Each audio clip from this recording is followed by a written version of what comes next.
Hey guys, I am standing here with the brain trust behind the new CBS show Under the Dome. Welcome, gentlemen.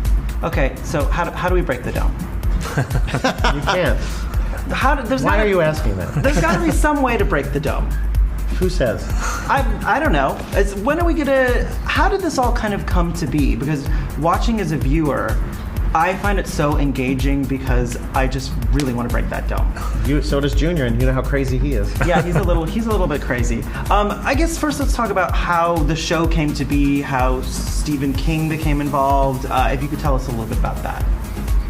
Well, it was submitted to DreamWorks as the book property, and we discussed it as a film and television show. I think everybody felt it was best served as a TV series, and then we were very fortunate to get into business with Mr. Brian Vaughn, who wrote the pilot script, and then Mr. Neil Baer coming on board, and Stephen King has been wonderfully generous, and these guys can speak to it more so than I can, but from the beginning, and felt very much just like, the book is mine, the TV show is yours, but it's been an incredibly collaborative, wonderful experience with Stephen King and these guys who do the day-to-day heavy lifting and brilliant writing on the series. Challenges adapting the book, from a novel to the small screen?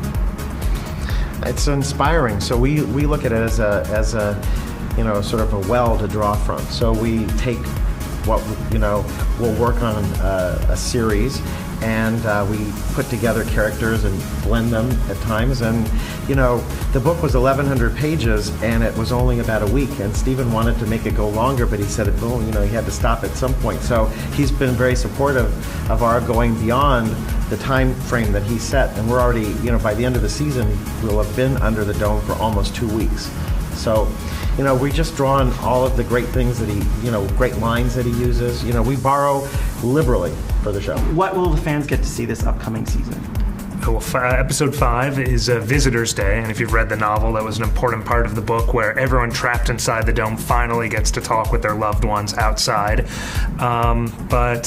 It's sort of the beginning of what we like to call the fear portion of our show, that sort of these first couple of episodes, I think everyone's operating under the fact of something horrible has happened, but they're going to figure it out. It's only a matter of time before we get out of here. But I think episode 5 is where everyone starts to realize maybe we ain't getting out of here. And that's when things start to get really scary, because that means whatever food is on those supermarket shelves, there's not going to be a delivery coming tomorrow. That is all the food we have, and things get very scary very quickly. And the monarch butterflies are attracted to the dome in episode 5, and that becomes a really important element of our show about the monarch.